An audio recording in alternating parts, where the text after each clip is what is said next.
Satu tugas universitas itu adalah melakukan proses pendidikan, dan pendidikan tentunya di sini adalah mahasiswa.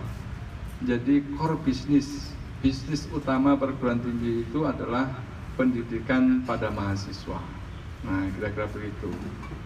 Nah, bagaimana kita bisa mendidik mahasiswa agar mahasiswa nanti itu memiliki kompetensi yang baik, sehingga mahasiswa itu begitu lulus dari universitas harapannya kompetensinya bagus. Ketika kompetensinya bagus, maka mahasiswa ini akan mudah terserap di dunia kerja, baik di sektor industri, sektor bisnis, ataupun mengembangkan usaha sendiri. Salah satu strateginya adalah mahasiswa ini diajarkan suatu kompetensi, ya, yang mana kompetensi ini memiliki links atau dibutuhkan oleh dunia usaha dan dunia industri. Nah, kira-kira begitu. Nah, bagaimana university itu bisa menyiapkan media pembelajaran yang link dan match dengan dunia usaha dan industri, diantaranya adalah melalui serangkaian kegiatan yang diwadahi dalam bentuk kegiatan di Center of Excellence itu.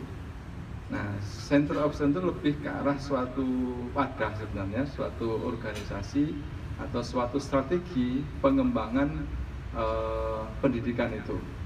Nah, di situ diharapkan mahasiswa itu bisa memahami persoalan real, kebutuhan real, dan di sini ya di dalam di dunia kampus itu kerjasama dengan dunia usaha dan dunia industri secara real. Nah, sehingga nanti di kampus itu memahami betul apa yang diperlukan oleh dunia usaha dan dunia industri. Ya, integrasi sistem di mana ada proses aktivitas riset, ada aktivitas pembelajaran di situ, yang penting meningkatkan kompetensi atau soft skill tadi yang Prof. Hakim ceritakan. Bisa sifatnya dalam satu fakultas, bisa sifatnya multi fakultas atau lintas disiplin, dan dua-duanya dimungkinkan ke depan akan kita lakukan seperti itu. Harapannya akan menjadi pusat, ya, pusat dari pengembangan keilmuan, pusat pembinaan kemahasiswaan, dan pusat lahirnya inovasi. Itu kira-kira dari situ. Jadi 3 kombinasi aktiviti itu, dan harapannya juga kita bisa melakukan reviving atau menghidupkan lagi nilai-nilai dan budaya serta sumber daya alam lokal Indonesia untuk dibawa ke ranah global. Jadi kita pengennya ini menjadi center pengembangan peradaban juga. Nah, kira-kira harapannya begitu. Kalau kita mampu membuat knowledge, membuat inovasi, kan harapannya juga bisa mengubah peradaban sesuai dengan karakteristik dan norma-norma local wisdom kita. Jadi membawa local wisdom kita pada ranah internasional. Nah, itu cita-cita besar kita. Kira-kira begitu ya.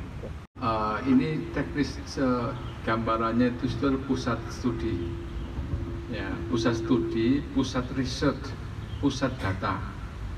Nah, bagaimana membentuknya? Tentunya kita akan pertama adalah kita akan bentuk berdasarkan pada kebutuhan dunia industri dan dunia usaha.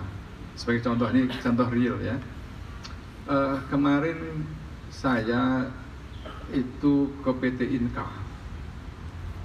melakukan proses penandatanganan kerjasama dengan PT Inka dengan konsorsium beberapa perguruan tinggi, salah satunya adalah UP. Nah, ini PT Inka dengan perguruan tinggi itu akan mengembangkan kereta ringan hybrid cerdas.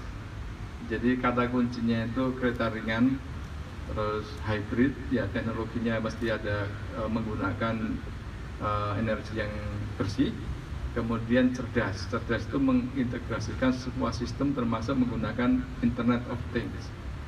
Nah, kebutuhan PT Inka dunia industri ini melakukan research and development. PT Inka itu kan memerlukan kita perguruan tinggi untuk melakukan research dan development untuk pembuatan kereta api tersebut. Nah, perguruan tinggi kita nanti akan bentuk kelompok kajiannya, kelompok risetnya. Di situ akan terdiri dari orang-orang yang memahami bagaimana teknologi itu akan dikembangkan, ya. Dan pada saat nanti melakukan riset penelitiannya itu, kita akan melibatkan mahasiswa terlibat dalam proses pembangunan atau pengembangan kereta api tersebut, dan teknologi yang sudah kita hasilkan akan dimanfaatkan oleh PT Inka. Jadi mahasiswanya belajar mendapatkan pengetahuan, dosennya melakukan riset untuk mendapatkan inovasi yang baru, inovasi yang dihasilkan langsung dipakai oleh PT Inka.